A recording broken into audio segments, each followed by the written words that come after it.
Olá! O Histórias do Rádio homenageia hoje um dos mais respeitados nomes da história do radialismo maranhense, Roberto Fernandes. Aos 61 anos, o jornalista foi uma das primeiras vítimas da Covid-19 no Maranhão.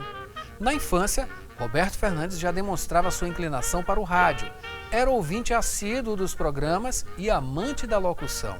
Seu desejo era começar a carreira como locutor, mas a sua primeira experiência no veículo foi como operador de áudio na Rádio Educadora. Apesar do amor e da paixão pelo seu trabalho, o radialista sempre buscou novos desafios.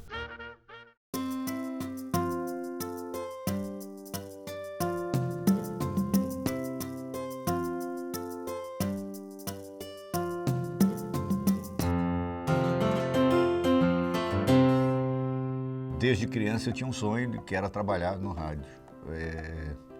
Isso porque eu sou de Pernambuco e naquela época a gente ficava acompanhando, ouvia muitos programas de rádio, era cidade do interior, o rádio tinha uma força enorme e aquilo me fascinava. E desde daquela época eu pegava um caneco de alumínio, porque tem ressonância, e ficava falando, treinando no caneco de alumínio para poder ouvir a minha voz, tentando ali, eu não tinha gravador, não tinha nada, o recurso que eu usava era uma caneca de alumínio que eu tinha para poder ouvir minha voz. Bem, foi quando a gente veio para cá, fiz escola técnica, fiz mecânica, mas não era o que eu queria, fui trabalhar na Servamar, até que eu consegui ingressar na Rádio Educadora como operador. Era por uma discussão lá com o diretor João Gomes na época, ele me colocou como operador. E foi a melhor coisa que ele fez para mim, porque eu comecei a conhecer o rádio por dentro, ou seja, aqui, né, na base. Mas era o que eu sempre quis, sempre sonhei, era trabalhar em rádio. Nunca me encantou o jornal. E ainda hoje, mesmo trabalhando em rádio e televisão, o rádio é a minha grande paixão. A primeira passagem pela rádio, ela foi interessante porque, primeiro, bati de frente com o diretor, em vez de ser locutor, ele me colocou como operador de áudio. E eu só fui passar para a locução depois que esse diretor saiu e veio... Era João Gomes, na época, esse diretor, ele até era pernambucano, e veio Padre Marcos Passerini. Teve um período que ele deu uma mexida na rádio, e aí, sabendo desse meu sonho, fez um teste, foi ouvir minha voz, achou que eu tinha jeito, me colocou para fazer aí. Mas junto com ele era o responsável, o representante da igreja na rádio. O diretor mesmo era o Leonan Gomes, e ele entrou em conflito, porque naquela ocasião o Leonan Gomes trabalhava para entregar a rádio ao então governador João Castelo. E nisso houve um movimento de resistência dentro da Rádio Educadora, e nesse movimento fizemos uma greve, tiramos a rádio do ar. O certo, resumindo tudo, nós fomos demitidos. Essa foi a minha primeira passagem pela Rádio Educadora. Para mim foi bom, porque depois dessa demissão, estava muito envolvido com a rádio, eu fui fazer o vestibular e foi quando passei para fazer o curso de jornalismo na Universidade Federal. Mesmo já fazendo o curso, depois eu recebi uma proposta da Rádio São Luís. E aí comecei a trabalhar na Rádio São Luís, que é a São Luís que comprou a Rádio Gurupi e chegou com uma proposta que, de fato, ganhou uma audiência aqui absurda. Era uma proposta de uma rádio que vinha com a programação de fora. Nessa época a gente chamava a programação enlatada, porque vinham as fitas, né? Não era via Embratel. Era o que hoje você tem, é feito aqui com Jovem Pan, com várias outras emissoras de rádio. Só que você tinha toda a programação, você não empregava praticamente ninguém. Mas eu entrei mais lá para o jornalismo da rádio, no começo. Então você tinha os noticiários de hora em hora, 2, 3 notícias, e aí eu entrava ali, aquela notícia, preparava e tal. Comecei por aí, até que mudou a programação, a mesma programação, só que em vez de trazer o locutor de fora, era feito pelos locutores daqui, e nisso eu acabei encaixando e ficando. Esse modelo que a gente tem hoje aqui de FM popular, foi uma cópia do que a Rádio São Luís fez. É o modelo da Rádio São Luís. Ela, que é a chamada Rede LC, foi a grande inspiradora do que a FM hoje popular tem, porque você tinha antes, você tinha a FM tocando o Chico Buarque, Caetano Veloso, você tinha aquele coisa de hora e tal, aquele modelo bem padrão. Em São Luís, Tantas Horas, você ouviu o Caetano Veloso, você apenas pontuava. A Cidade foi a primeira, a Rádio Cidade FM foi a primeira a buscar uma programação mais popular aqui em São Luís para o FM. E pegou esse modelo e implantou. Aí depois veio a difusora, que era a MPB, percebeu que ia ficando e aí também acabou embarcando. Mas aí a primeira que entendeu que havia hoje um segmento popular para o FM foi a Rádio Cidade. Eu tinha participado de um seminário em Pernambuco, de rádio, promovido pela ABERT, e lá a grande discussão era o destino do rádio AM, né, o que fazer com o rádio AM. E essa discussão se tornou o meu grande fascínio.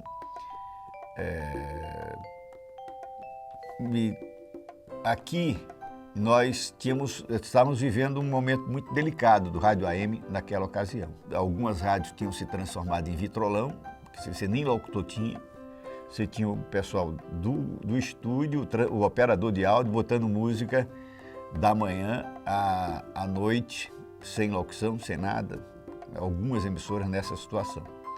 A São Luís ainda com a programação de audiência, mas toda ela já nessa ocasião local, mas mantinha o seu padrão e abrindo um caminho maior para o jornalismo. A Grupi já estava com a consequência disso, tanto é que foi comprado, também já estava nessa toa. Você tinha Timbira, Ribamar, Difusora, tudo só tocando, a Educadora com programação muito mais religiosa, tal.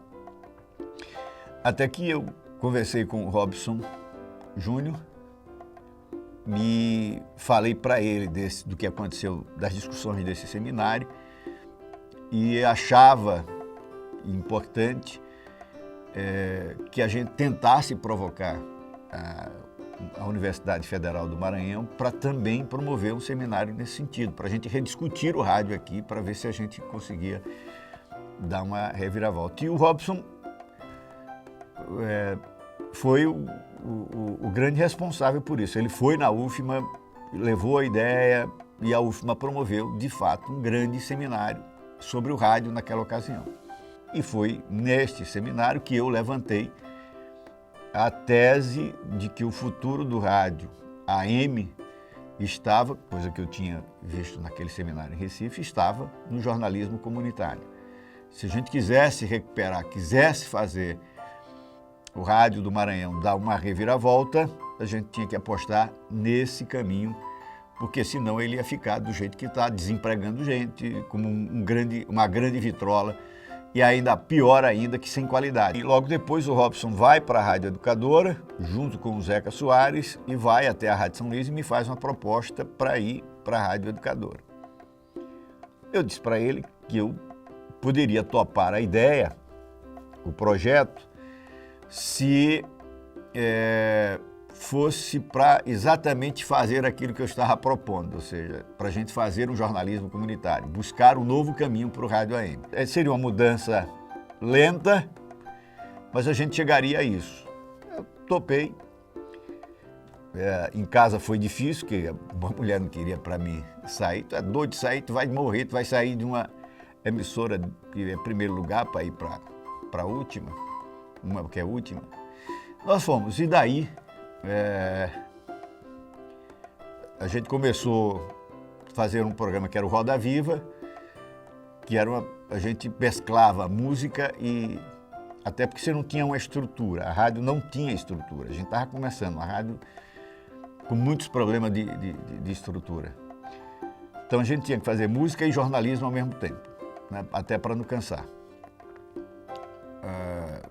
Os nossos repórteres trabalhavam com ficha telefônica, enchia o bolso de ficha telefônica.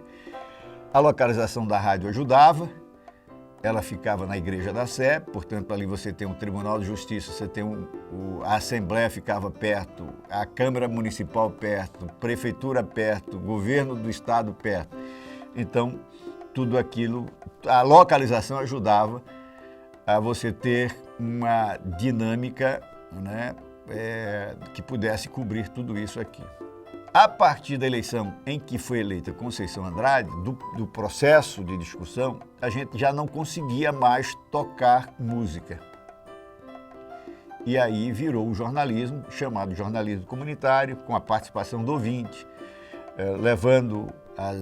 sendo esse canal de intermediação do cidadão e o poder público, e permitindo que o rádio pudesse ser também a via de acesso entre o cidadão e o prefeito, o cidadão, o governador, os deputados, os vereadores, fazendo suas reivindicações diretamente a eles. Então isso foi, de fato, um outro momento histórico do Rádio do Maranhão, foi essa minha volta para a Rádio Educadora, onde daí surgiu o que hoje é feito em todas as emissoras de rádio. Nós trouxemos todas as correntes políticas para dentro da rádio, promovemos um grande debate, houve uma participação popular muito grande através do telefone e com esse debate do processo eleitoral, era tão grande, tão intenso, que nós não tínhamos tempo de tocar mais a música. E naturalmente o programa passou a ser aquilo que eu estava imaginando que deveria ser, que seria um processo lento, até que a gente tivesse estrutura para isso, mas antecipou, o processo político antecipou o formato do programa, né? Através da discussão, que ganhou muita efervescência. Então, esse foi o marco temporal do programa com o jornalismo comunitário e político vindo para dentro da rádio. A coisa local ela é muito forte. Ela tem um apelo muito grande, né? As pessoas elas são apegadas às suas raízes, não tem jeito. Então, se você tiver um programa que fale das coisas da sua cidade, a audiência vai ser grande. Por mais que a gente tenha aqui condições de ter um programa com aparato, com as condições, um computador na tua frente que te dá todas as notícias que vêm do mundo inteiro, repórter para todo lado, produção, enfim, tudo isso. Por mais que você tenha tudo isso, com todas essas condições, mas falar da coisa, do ambiente local, isso é a maior audiência. Por isso que a força das rádios comunitárias hoje, em muitas cidades, onde ela tem uma atuação falando da questão local, a audiência é grande.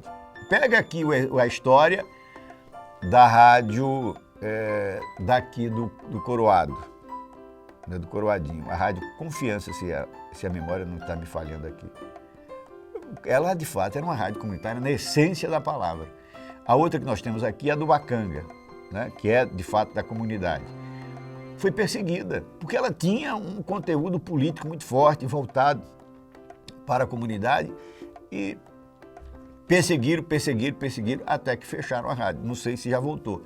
Sempre estive envolvido com o sindicato, tal, aquela coisa toda. Então, da organização da comunidade, que é uma coisa que me encanta, uma coisa que eu acho que o rádio tem que fazer parte disso. Então, você contribuir para a organização da comunidade para que ela possa, né, ir em buscas e conquistar direitos e tudo mais.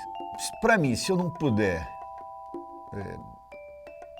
ter um jornalismo que, de fato, você possa contribuir de alguma forma com a tua comunidade, com a tua sociedade, não faz sentido. Eu não estou me martirizando fazendo rádio, até porque eu faço o que gosto, né?